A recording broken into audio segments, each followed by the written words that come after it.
Объятия, улыбки, радость встречи. В селе Буюк-Мускомье провели традиционную встречу односельчан. Ее начинают с молитвы в память о тех, кто не вернулся в родное село и не дожил до наших дней.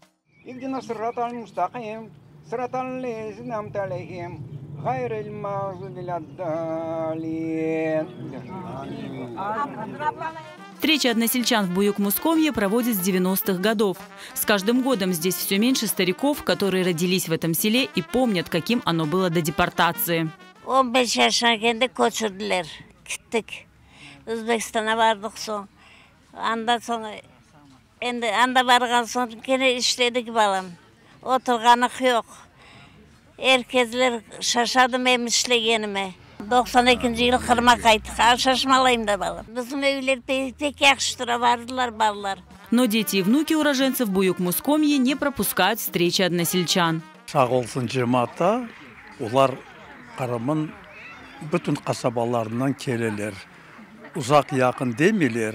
Енді еркес ел келіп ола білме, ама да бүтін Қарымын жеварынан келелер. Пек ескі тарихи көй болуы үшін дегенде екі дені azizlerimiz var. Birisinin adı Uriyan dedi, birisinin adı Sufyan dedi. Bütün bu Baydar civarında evvelerde kimler mında keleydi, aytayık özlerini koyunayım, yaşaganlar söyler. Mutlak o azizlerde kelip bir kıska duacı kokup, Приехав в родное село, выходцы из Буюк-Мускомья обязательно идут к домам своих родителей. Сервер Анафиев каждый год старается посетить дом, в котором родилась его мама. Он хорошо сохранился. Подойдя к дому, Серверага не может сдержать слезы.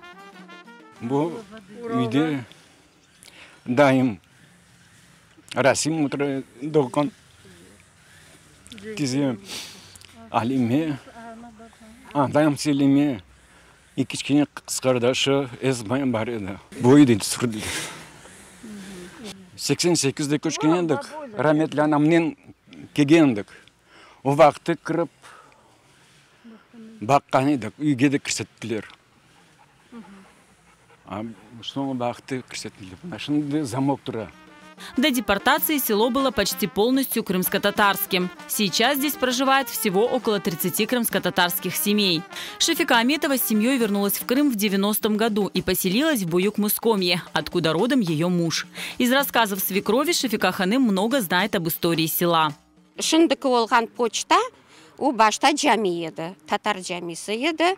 Несі минарелері бар еді, несілері бар еді. Біз біледік, анам айтмасынан, что азбарын тогерегінде мезар бар еді. О мезар, оларда имамлар ерленген екен, и 14 яшына жек балалар ерленген екен. Сон газ кечіргенде уері қаздылар да, 3 мезар тапылды.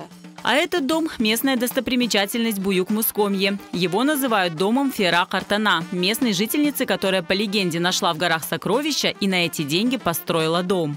Глубина Севастополье историческое значение внесено в реестр списка исторического значения. Италиядан архитекторлер чағырып, нетіп, ақчыларын төлеп бұй еу құрадылар.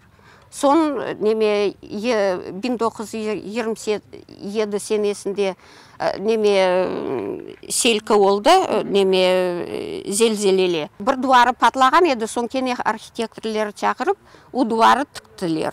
Каждая встреча односельчан в Буюк-Мускомье – это праздник для всех гостей. Участники собираются за общим столом, как одна большая семья.